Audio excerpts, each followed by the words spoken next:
వి gold trusted gold buyers మీరు తాకట్టు పెట్టిన బంగారాన్ని విడిపించి ఈ రోజు ఉన్న మార్కెట్ ధరకు కొనబడును.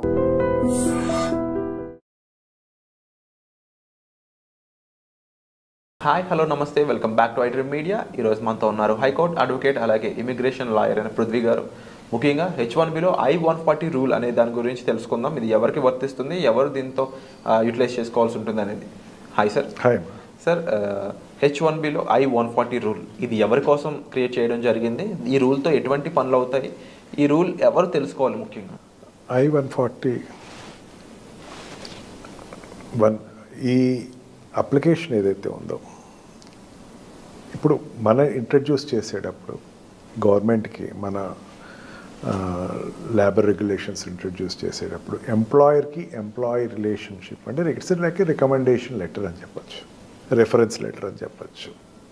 ఎంప్లాయర్ ఇతని ఎంప్లాయీ నా దగ్గరే పనిచేస్తున్నాడు అని చెప్పేసి కొన్ని డాక్యుమెంటేషన్స్ తను ఓత్ తోటి ఇచ్చేటువంటి డాక్యుమెంటేషనే I-140.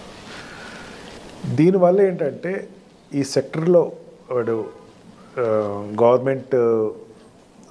గవర్నమెంట్కి ఇచ్చేటువంటి సెక్యూరిటీ రీజన్స్ అయినా కావచ్చు, గవర్నమెంట్కి ఇచ్చేటువంటి ట్రంప్ ఎక్కువ రెగ్యులర్గా చెప్తుంది security threat from the foreigners అని చెప్పి, లేకపోతే ఎలియన్స్ అని చెప్పేసి వాళ్ళ ఎంప్లాయర్ అనే అతను నాకు ఈ క్యాండిడేట్ నా దగ్గర నాళ్ళ నుంచి పనిచేస్తున్నాడు, నాకు ఇతనికి నేను రికమెండ్ చేస్తున్నాను అని చెప్పేటువంటి ఒక డాక్యుమెంటే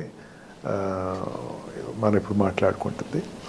అండ్ ఆ డాక్యుమెంటేషన్ ఇచ్చేటప్పుడు employer will take all కాషియస్నెస్ about the employee. ఎవరికైతే రికమెండ్ చేస్తున్నాడో అతని యొక్క వర్క్ ప్రోగ్రెస్ ఎట్లా చేశాడు, తన దగ్గర వర్క్ చేసేటప్పుడు ఎట్లా చేశాడు, లేకపోతే తన కెరియర్లో నేను ఎందుకు రికమెండ్ చేస్తున్నాను ఇతన్ని, why I'm specifically recommending this candidate for that green card కానీ H1B వీసాకి కానీ ఎందుకు నేను రికమెండ్ చేస్తున్నాను అని చెప్పి ఎక్స్ప్రెషన్ అని చెప్పచ్చు. జనరల్గా ఇక్కడ ఏమవుద్దంటే ఎంప్లాయర్ రికమెండ్ చేసేటప్పుడు ఎంప్లాయీ యొక్క పెర్ఫార్మెన్స్ రేషియోస్ బట్టి దాన్ని డిపెండ్ అయి ఉంటుంది. ఇప్పుడు ఏ కంపెనీ అయినా సరే రికమెండ్ చేస్తుంది అనేసరికి ద బెస్ట్ పెర్ఫార్మర్ అండ్ ఇతను ఈ ఎంప్లాయీ నాకు ఖచ్చితంగా కంటిన్యూటీ ఆఫ్ జాబ్ నాకు చాలా అవసరం. ఇతని వల్ల నేను నా బిజినెస్ కానీ నా యొక్క సాఫ్ట్వేర్ ప్రోగ్రామ్ కానీ నా యొక్క ప్రాజెక్ట్ కానీ చేసేటప్పుడు నేను ఇతను లేకపోతే నాకు కష్టం అని చెప్పేటువంటి ఒక రికమెండేషన్ కింద మనం దీన్ని తీసుకోవచ్చు. అండ్ ఆల్సో ఈ డాక్యుమెంట్ అనేది లేబర్ డిపార్ట్మెంట్ కూడా పంపిస్తారు.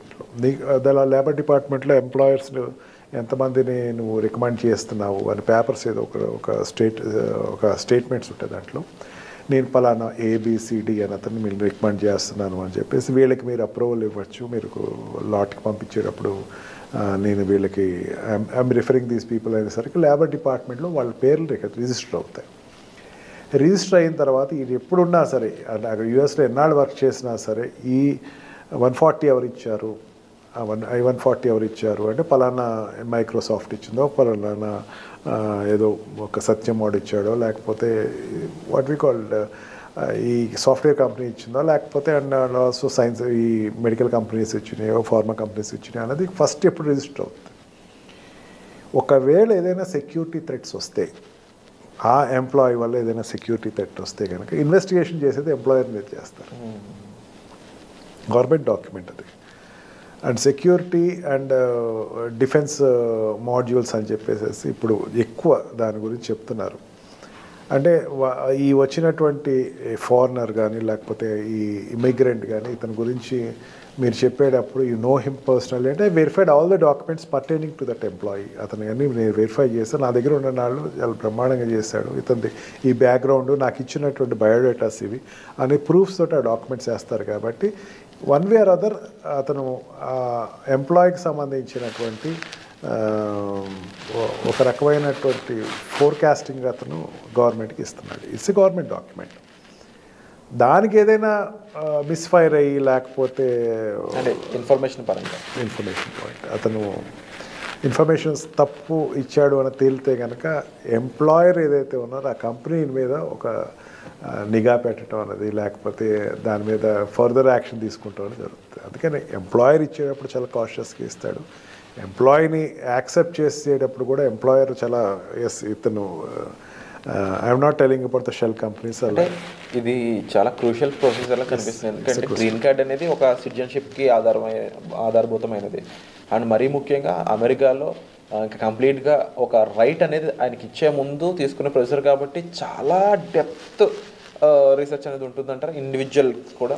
ఖచ్చితంగా అతని పెర్ఫార్మెన్స్ ఎక్కడెక్కడ కంపెనీలోకి వచ్చాడు అనుకోండి, H1Bలో లేకపోతే L2లో L1లో చేస్తా L1లో ఇచ్చాడు అనుకోండి. L1లో ఇచ్చిన తర్వాత వీళ్ళు ఇతనికి గ్రీన్ కార్డ్ని రికమెండ్ చేస్తున్నాను అంటే India is not recommending, or ఆ కంట్రీ ఏ కంట్రీ ప్యాటర్న్ కంట్రీ ఉన్నా ఆ కంట్రీ రికమెండ్ చేయట్లేదు, ఎంప్లాయర్ రికమెండ్ చేస్తున్నాడు. అంటే ఈ రిఫరెన్స్ ఇచ్చేటప్పుడు అతనికి పూర్తి పూర్వపురాలు, అతను నా జాబ్ చేసినప్పుడు ఇంత స్ట్రిక్ట్గా లేట్ అవర్స్ కూడా పనిచేశాడు, ఇంత స్ట్రిక్ట్గా నా ఎకానమీని పెంచాడు ఇతను, I can recommend him strongly.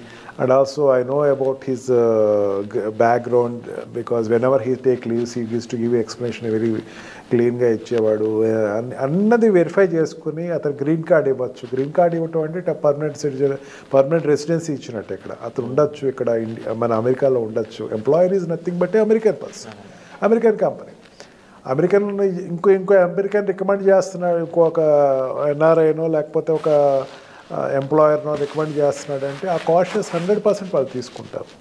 ఇతను ఇక్కడ ఉండటం వల్ల నా కంపెనీకి డెవలప్ అవుతుంది అన్నది ఎకనామికల్ వాళ్ళ బిజినెస్ కోణంలో వాళ్ళు చూస్తారు. ఇవన్నీ చూసి ఒక గ్రీన్ కార్డ్కి అప్లై చేసేటప్పుడు కంపెనీ ఇస్తుంది.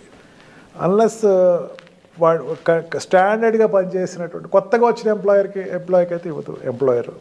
అందుకే స్టాండర్డ్గా తన దగ్గర పనిచేసే వాళ్ళకి అతని పెర్ఫార్మెన్స్ చూసుకుని అతని యొక్క రేషియోస్ చూసుకుని వాళ్ళు రికమెండ్ చేయడం జరుగుతుంది.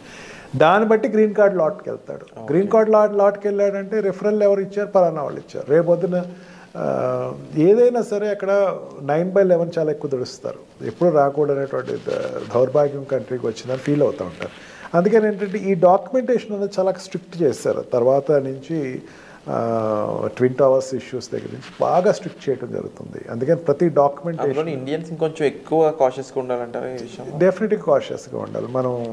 మన ఎంప్లాయర్ మనల్ని రికమెండ్ చేసి గ్రీన్ కార్డ్ కోసం అప్లై చేస్తున్నాడు అనేసరికి we must be very much what you call trust believer to our company. Submitting of documents ఏ విధంగా ఉంటుంది సార్ ఇందులో? ఏది డాక్యుమెంట్స్ సబ్మిట్ చేయాల్సిన అవసరం ఏమైనా ఉంటుందా, ఏముంటుందంటే ఒక లాట్కి వెళ్ళిన తర్వాత మనం చేయాల్సింది ఏమీ ఉండదు. ప్రతిదీ employer will take the care. Premium కట్టి కూర్చుంటాం తప్ప ఏదైనా premium is also not mandatory to that. Me premium తీయలేదు ఇంకా, ఇప్పుడు ట్రంప్ ప్రీమియం మీద కూర్చోలేదు, ప్రీమియం నువ్వు కట్టేసి కూర్చో. బట్ అబ్జర్వ్ చేస్తా ఉండు, నీ ఎంప్లాయర్ ఏమైనా ఇన్ టైంలో పంపిస్తాడు. వాట్ ఎవర్ ద డాక్యుమెంట్, నువ్వు పనిచేసిన డాక్యుమెంట్స్ అన్నీ నువ్వు గ్యాదర్ చేసి ఎంప్లాయర్కి ఇస్తే ఎంప్లాయర్ ఏం చేస్తాడు, గ్రీన్ కార్డ్కి లాట్కి పంపిస్తాడు. ఒక్కసారి నువ్వు లాట్కి నీ తరపున వాడు వెళ్ళిందంటే పూర్తి రెస్పాన్సిబిలిటీ ఎంప్లాయర్ తీసుకుంటాడని చెప్పచ్చు. మోస్ట్లీ ఎంప్లాయర్ చాలా మేజర్ రూల్ అది. తర్వాత వాడు అకౌంటెంట్కి, వాళ్ళ చార్ట్ అకౌంటెంట్స్కి అండ్ ఆల్సో లా అడ్వకేట్ని డిప్లాయ్ చేసుకుంటారు.